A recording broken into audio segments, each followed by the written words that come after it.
오늘 본문은 계속해서 마가복음에 나오는 비유의 한 부분을 보고 있습니다. 마가복음은 대체로 비유가 적다는 것이 특징입니다. 마태, 마가, 누가복음은 그 유사성이 현저하게 나타남에도 불구하고 또한 차이점도 있다는 것이 사실입니다. 많은 사람들이 이러한 것 때문에 사복음서를 하나로 합쳐버리는 노력을 많이 시도했습니다. 그러나 그것이 무의로 끝나게 됐습니다. 어떤 면에서 보면 사복음서는 각각의 특징이 있기 때문에 그 하나하나가 소중하게 느껴집니다. 이 사복음서는 예수 그리스도에 대해서 여러 사람들이 다른 경험과 다른 모습을 가지고 예수님에 대해서 증거해주고 있습니다. 그러니까 예수님에 대하여 입체적으로 전면적으로 수용할 수 있게 하시고 또 절대적인 역할을 한 것이 바로 사복음서의 저자들의 역할입니다. 그런데 복음서마다 다 독특성이 있습니다. 마가복음은 이적이 많다는 게 특징이고 누가복음은 행적이 많이 기록되어 있습니다. 그런가 하면 마태복음은 비유가 상당히 많습니다. 요한복음은 예수님이 누구인지에 대한 설명이 많이 되어 있다는 것이 특징입니다. 오늘 본문에 기록된 비유는 비록 짧은 내용이긴 하지만 마가복음에만 나오는 아주 특별한 비유라고 할 수 있습니다. 이 비유가 상당히 다른 것을 다시 한번 상기할 수 있지요. 오늘 26절을 보면 이렇게 나옵니다. 하나님의 나라는 사람이 씨를 땅에 뿌린 것 같다, 이렇게 말하고 있습니다. 이 마가복음의 4장에 비유가 세 가지가 나오는데요, 하나는 씨 뿌리는 비유가 있고 또 하나는 겨자씨 비유입니다. 그리고 오늘 본문에 나오는 것처럼 씨가 자라나는 비유입니다. 그러니까 이 비유에는 씨 뿌리는 자와 다른 씨가 자라는 비유다, 이렇게 말할 수 있습니다. 자, 씨 뿌리는 자의 비유는 무엇인가? 복음을 받아들이는 사람의 마음 상태, 그 사람의 자세에 중점을 두고 있습니다. 그런가 하면 씨가 자라는 이 비유는 씨앗의 생명력을 강조하고 있다는 것이 특징입니다. 27절에 이렇게 나옵니다. 그가 밤낮 자고 깨고 하는 중에 씨가 나서 자라되 어떻게 그리 되었는지 알지 못하느니라. 씨앗이 자랍니다마는 농부가 알 수가 없는 거예요. 왜냐하면 씨앗이 땅에 묻혀 있으니까 모르는 게 정상이지요. 그러니까 이 비유의 핵심은 하나님의 나라라는 것을 분명히 알려주고 있습니다. 하나님의 나라에 특별히 씨앗의 생명, 씨앗 자체의 생명력을 강조하고 있습니다. 씨앗에는 생명이 있기 때문에 알지 못하는 사이에 이렇게 싹이 나고 또 자랍니다. 그러다가 열매를 맺혀 나가게 되는 것이죠. 예수님은 여기서 강조하는 게 무엇입니까? 복음의 생명력입니다. 복음의 생명력. 이것이 얼마나 중요한지를 깨달아는 겁니다. 그러니까 여기서 주시는 메시지는 분명하지요. 무엇입니까? 복음의 생명력은 전도자들이 수고한 그것을 통하여 나타난다는 사실입니다. 이 복음의 씨앗이 뿌려지는 곳마다 하나님의 나라가 이루어진다는 것을 기억하라는 겁니다. 그러므로 복음의 씨를 뿌리는 이 전도자가 얼마나 중요한가, 이것을 이야기하고 있습니다. 여기서는 씨 뿌리는 전도자에게 초점이 맞춰져 있습니다. 생명의 움직임은 전혀 눈으로 볼 수가 없습니다. 느낄 수도 없고요, 알 수도 없지만, 그러나 생명 자체, 그 씨앗 자체 안에 있는 그 생명력으로 자라가게 된다는 겁니다. 그러므로 염려하지 말고 부지런히 뿌려라, 그 얘기를 하고 있는 것이지요. 뿌리다가 낙심하지 말고 견디고 이기고 뿌려나가라는 얘기하고 있습니다. 여러분, 혹시 여러분이 전도한 일들 때문에 실망하거나 낙심한 적이 없습니까? 사람을 전도해 왔는데 교회까지 인도까지 했어요. 그렇지만은 그만 얼마 다니다가 그만둬 포기해버리고 또 어느 정도 정착하는가 싶었는데 시험 들어서 안 나오고 이럴 때에 전도할 맛이 안 난다, 이런 얘기를 합니다. 전도하는 일이 이렇게 힘든가? 그러면서 주저앉는 일이 얼마나 많은지 모릅니다. 교회 밖에서도 전도지를 뿌리기도 하는데요, 어떤 사람은 1만 장을 뿌리는데 0.1%만 반응을 보이고 그렇게 하는 것에서 많은 실망을 합니다. 사람들이 전도 현장에 나가면 실망과 낙심이 상당히 많습니다. 어떤 경우는 굳이 전도할 필요가 있겠는가? 그런 마음을 갖게 되어지고 주저앉기도 하고 또 불신앙으로 에이 그거 해봐야 소용없어 이렇게 말하는 사람도 있기도 합니다. 그러나 가만히 보면 이렇게 전도의 방해에는 전적인 사탄의 역사가 있다는 것을 알 수 있습니다. 사탄이 어떻게 방해합니까? 전도자가 전도의 삶을 살지 못하도록 바쁘게 만들거나 낙심하게 만들거나 우선순위를 바꿉니다. 환경과 사람에 치이고 하면서 아무것도 하지 못하게 만들어내는 거예요. 이것이 고도의 사탄의 전술 전략이라는 것을 우리가 알아야 됩니다. 하나님은 어떻게 하나님의 나라를 세워나가십니까? 그것은 복음 전도자를 통하여 일하십니다. 지금도 하나님은 복음 전도자를 통하여 그 하나님의 나라를 세워나간다는 사실입니다. 다시 복음을 붙들고 일어서는 그 사람을 통하여 일한다는 사실을 잊지 않기를 바랍니다.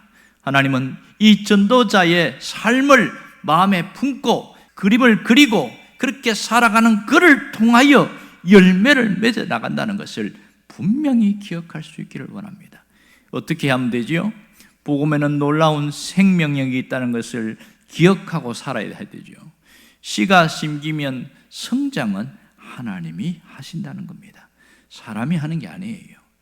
농부는 아무런 능력이 없습니다. 생명이 자라고 일으키는 것은 누가 하는 일입니까? 하나님이 하시는 일이죠. 하나님의 영역입니다. 그러므로 복음이 들어가면 어떤 변화가 일어납니까? 한 사람이 바뀌죠. 복음이 들어가면 한 사회가 바뀝니다. 복음이 들어가는 곳마다 변화가 일어납니다. 여러분, 이 땅에서 일어나는 모든 일도 상당히 신비한 일입니다. 생명이 있기 때문에 곡식이 자라고 야채가 나오고 과일이 열리고 이렇습니다. 바다도 마찬가지죠. 물고기들이 계속 그렇게 자라고 잡아도 또 자라고 하는 것은 바로 생명이 있기 때문에 그렇습니다. 이 생명이 어디서 오는 겁니까? 하나님에게서 오는 겁니다. 하나님이 그들을 자라게 하고 하나님이 그들을 번식하게 하니까 일어나는 일입니다. 복음의 씨앗도 마찬가지죠. 이 복음의 씨앗이 심기는 곳마다 놀라운 일이 일어납니다. 하나님 나라가 거기서 시작된다는 것을 알 수가 있습니다. 여러분, 이 하나님의 나라는 사람을 바꿔놓습니다. 한 가정이 바뀌고 주변이 바뀌어 나가는 것을 분명히 깨닫기를 바랍니다. 누군가 복음을 전했는데 어느 날 보니까 저 사람이 예수를 믿는 그런 일들이 종종 생기곤 합니다. 어떤 분이 부인이 교회를 다닌다고 해서 계속 매주일마다 예배당 입구까지 이렇게 태워주고 또 가고 태워주고 하고 그 일을 10년간 했습니다. 그래서 교회 가자 그러면 나는 그 교회하고 안 맞다고 그래 안 가는 거예요. 근데 하루는 그날이 너무 추웠어요. 날씨도 춥고 이렇게 해서 차를 태워주고 가고 그냥 가도 되는데 오늘은 그냥 한번 들어가 볼까 이런 호기심이 생긴 거예요. 그런데 그날이 운명의 날이었습니다. 그날의 메시지가 자기 자신에게 하는 메시지가 딱 맞았습니다. 그래서 그때부터 신앙생활 하는데 너무 잘하는 거예요. 딱 한 번 들은 말씀이 그 사람이 깊이 꽂혀버린 겁니다. 복음의 생명력은 이렇게 크다는 겁니다. 씨앗은 우리가 뿌리되 자라게 하시는 것은 하나님이십니다. 그러므로 분명히 깨달아야 되는 것은 성장케 하시는 이는 하나님이라는 것을 잊지 말아야 됩니다. 하나님은 반드시 성장케 합니다. 여러분, 씨를 뿌리는 것은 사람이 하는 일입니다. 자라고 거두는 일은 누가 합니까? 하나님이 하시는 일이죠. 고린도전서 3장에 보면 오직 우리는 씨 뿌리고 물을 주었으되 자라게 하시는 이는 하나님이시니라 이렇게 이야기하고 있습니다. 그렇다면 우리가 할 일이 무엇일까요? 열심히 뿌리고 열심히 가꾸는 것, 이것을 우리가 해야 됩니다. 싹을 내고 자라게 하는 것은 하나님이 하실 일입니다. 하나님의 뜻대로 하실 것입니다. 하나님이 역사할 겁니다. 여기에 성장에는 놀라운 신비가 있습니다. 생명이 발생하는 신비가 있고 생명이 자라는 신비가 있고 또 생명의 열매를 거두는 이 엄청난 신비함이 성장에서 나타나고 있습니다. 28절에 보면 이런 얘기가 나옵니다. 땅이 스스로 열매를 맺되 처음에는 싹이요 다음에는 이삭이요 그 다음에는 이삭의 충실한 곡식이라.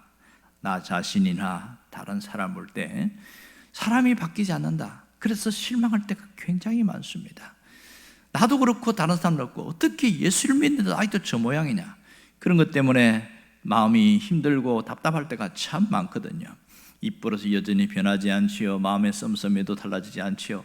행동을 못 고친다는 거예요. 그러나 변화는 서서히 일어납니다. 버릇이 나쁜 아이들이 갑자기 고치지 않습니다. 행동이 서서히 바뀌는 것처럼 우리에게도 마찬가지입니다. 예수를 믿을 때에는 여러 가지 통로로 오게 되어집니다. 친구를 따라오기도 하고, 냉면 사줄 테니까 오자 이라 해서 냉면 한 그릇 때문에 교회 오기도 하고, 이런 모양 저런 모양으로 교회 왔는데 그 사람이 옛사람이 갖고 있는 품성, 그런 것들이 남아있는 경우 굉장히 많습니다. 어떤 사람은 그 나쁜 버릇도 있고 무당기도 있고 여러 가지 자기 갖고 있는 옛 모습 때문에 사람들이 저 모양이냐 그렇게 하지만 그 속에 예수의 생명이 있는 자는 반드시 달라집니다. 반드시 변화가 일어납니다. 누가 일하시는 겁니까? 하나님이 하시는 것이죠. 말씀 자체에 생명력이 있기 때문에 하나님이 놀랍게 역사한다는 사실입니다. 그러므로 우리가 주의할 게 뭔지 아세요? 눈에 보이는 이 현상을 보고 낙심하지 말라는 겁니다. 눈에 보이는 것만 보고 쉽게 판단하지 말라는 거예요. 우리가 복음을 위한 그 수고는 눈에 결과가 보이지 않습니다. 눈에 결과가 보이지 않는다고 할지라도 절대로 낙심하지 말라는 거죠. 왜요? 하나님이 하시니까. 하나님이 역사합니다. 실제로 영국에 이런 일이 있었습니다. 어떤 분이 목사님이 되셨는데 1년간 교회를 개척해서 섬기고 하는데 사람이 안 오는 거예요. 왔다가도 그만 가버리고, 이렇게 해서 굉장히 힘든데 한 번은 장모님이 오셔가지고 그날 예배를 드리는데 사람이 딱 한 명 앉아 있는 거예요. 그것도 소년이 한 명 앉아 있고 아무도 없는 거예요. 끝나고 나서 왜 사람이 없냐고, 설교를 못하니까 그렇지 설교 좀 잘하세요 이러면서 가신 거예요. 안 그래도 마음이 힘든데 얼마나 근심이 되고 낙심이 되는지 하나님 앞에 울면서, 하나님 저는 소질이 없는가 봐요. 저는 이제 목회를 못하겠습니다. 이러고서 마지막 설교를 하겠다고 준비를 하고 그 다음 어느 주간 준비를 하고 이렇게 올라갔는데 사력을 다해서 설교를 했습니다. 여전히 사람은 한 명뿐이었습니다. 그러고 나서 이제 절차를 따라서 교회를 정리하려고 하는 그런 생각을 있었습니다. 끝나고 났는데 이 소년이 쪼르르 오더니, 목사님 오늘 말씀에 큰 은혜를 받았습니다. 목사님 말씀을 듣다 보니까 저도 하나님을 위해서 뭔가 하고 싶습니다. 나도 하나님을 위해서 일할 수 있을까요? 이런 얘기를 하는 겁니다. 깜짝 놀랐지요. 그래서 이 아이를 앉혀놓고 간절하게 안수 기도해 줬습니다. 그 아이의 한마디가 다시금 목회를 할 수 있게끔 만드는 동기가 되었습니다. 그 이후에 이분이 큰 역할을 합니다. 그런데요, 그 소년이 세월이 흘러서 뭘 했냐면 아프리카에 가서 선교사가 됐거든요. 아프리카에서 선교하는데 많은 일들이 일어났습니다. 사람들이 예수를 많이 믿고 여기저기에서 부흥회를 인도하고 그래서 유명한 사람이 되어버렸어요. 그러다가 그분이 자기가 처음 예수 믿고 신앙생활을 했던 그 교회를 찾기 위해서 시골 교회를 방문한다는 이야기를 들었습니다. 사람들이 우리 교회 유명인사가 온다 이렇게 하면서 환영을 하고 하는데 그 사람이 로버트 모펫이라는 선교사거든요. 그분이 자기가 어떻게 예수 믿었는지 그 부분을 자세하게 이야기를 하는데 놀랍습니다. 여기서 복음에는 놀라운 생명력이 있다는 걸 알 수 있습니다. 여러분, 구원받고 난 이후에 우리가 믿음으로 행한 모든 것은 언젠가 반드시 열매를 맺는다는 사실입니다. 이 점을 잊지 말아야 합니다. 열매 맺는 것은 하나님이 하시는 겁니다. 사람을 바꾸는 것 하나님이 하시는 겁니다. 그러므로 내가 해야 할 일은 부지런히 복음의 씨앗을 뿌리고 모든 것은 하나님께 맡기는 거예요. 모든 것을 맡기는 겁니다. 하나님이 나에게 무엇을 원하실까요? 이 복음 전하는 일을 포기하지 말라는 겁니다. 복음 전하는 일을 멈추지 말라는 거예요. 만난 사람마다 복음을 전하고 만난 사람마다 예수의 생명의 씨앗을 뿌리기만 하면 언젠가는 열매 맺는 날이 다가온다는 사실입니다. 29절에 이렇게 나오지요. 열매가 익으면 곧 낫을 대나니 이는 추수때가 이르렀습니다. 하나님이 추수하신다는 겁니다. 하나님이 역사하십니다. 구원 역사는 결단코 멈춰지지 않습니다. 우리가 할 일은 부지런히 뿌리는 것은 그것만 우리가 해야 할 일입니다. 알지 못하는 사이에 하나님이 역사하십니다. 이 말씀 자체에 생명력이 있기 때문에 그 놀라운 결과가 나타나는 겁니다. 문제는 결과까지 책임지려고 하기 때문에 낙심이 되고 근심이 되는 것이지요. 싹이 나고 자라는 것은 우리의 영역이 아닙니다.